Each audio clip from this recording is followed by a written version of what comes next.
I'm going to start this project. This is a set of 2343s.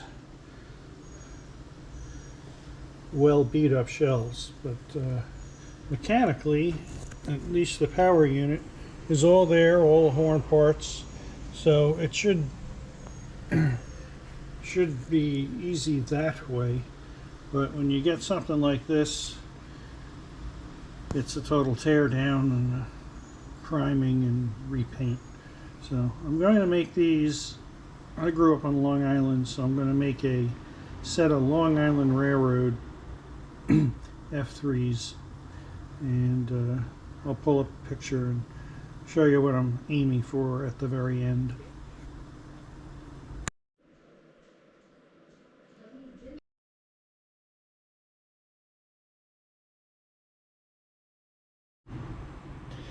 Base on this does have some horn damage, but inside is clean.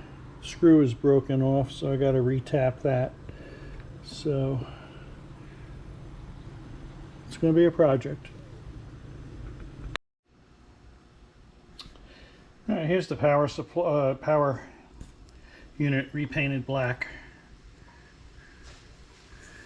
Just some notes. I've done this before on other videos. You can look at it that way. But when you're repainting these chassis, the big things to remember are, after you've painted it, to go ahead and remove the paint from all the ground spots.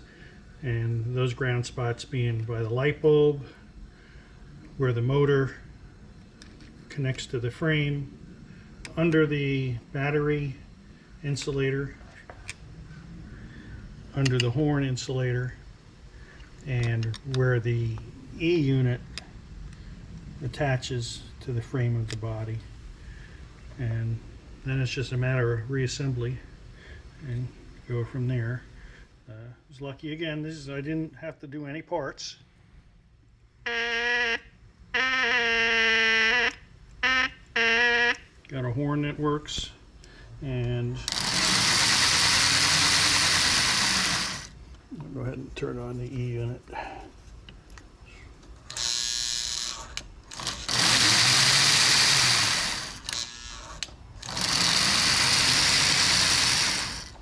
Alright, so now the hard work starts. Gotta start stripping these shells, show you how to get them smooth, and start with the repaint. Alright, so here are the F3 shells, primed. I forgot to set the camera up, but basically what I did was used a 120 sandpaper along the sides where the lettering was, because these were heat stamped, so the letters would show. So I sanded that smooth with the paper, and then went over with 180 grit sanding sponge, and as you can tell, it comes out very smooth, and the primer takes care of the rest. I just sprayed these, so I will go over them with a very fine paper, probably 800 grit, and get these smooth, as this is automotive primer. But so far so good on that. And I showed you the prototype that I'm working from, that picture.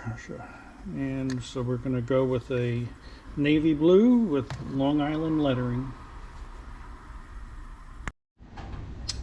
Alright, so painted them blue first, and then I masked off and did the initial coat of white paint. So now I'm going to go ahead and do the red striping and start putting some of the hardware back on. So far so good. I'm happy with the way they've come out. And keep updating you on the progress. Alright, so here's the red striping applied. This is automotive pinstriping. works very well for this application.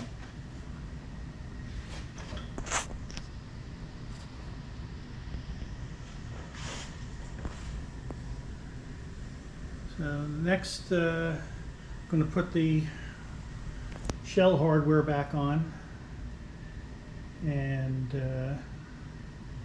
after that we put the Long Island decals package on it.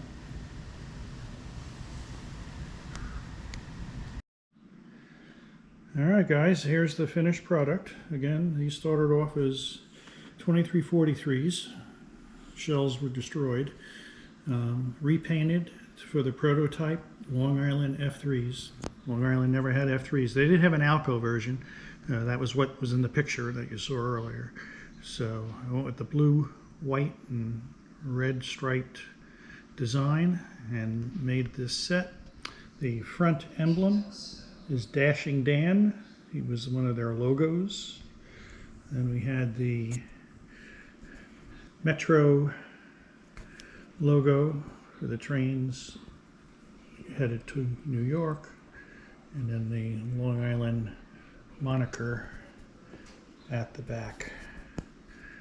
So very happy with how these came out, and we'll go ahead now and give them a test run on the layout. For those who want to know about the decals, it came from a place called Island Hobbies, which is on Long Island, and they have a number of different kinds of Long Island wet transfer decals, their logos, the correct font, and all that stuff. So that's that. Let's go try these out.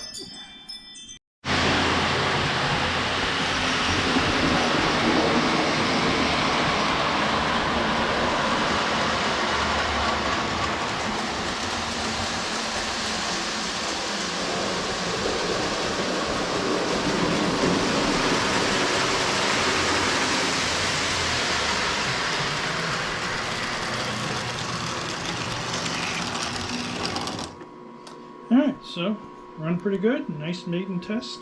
I paired them up with a MPC era remake of the Santa Fe's with the blue stripe. The Long Island Railroad cars would have been the silver cars with the blue stripe. So color scheme wise it's correct. Marking wise not so. So that's another custom set video end, and I don't know, I'll take recommendations for what you guys would like to see, and if I can find some decent shots of good color schemes that haven't really existed, I'll be more than happy to do another project. I got plenty of spare shells, and it's a fun project.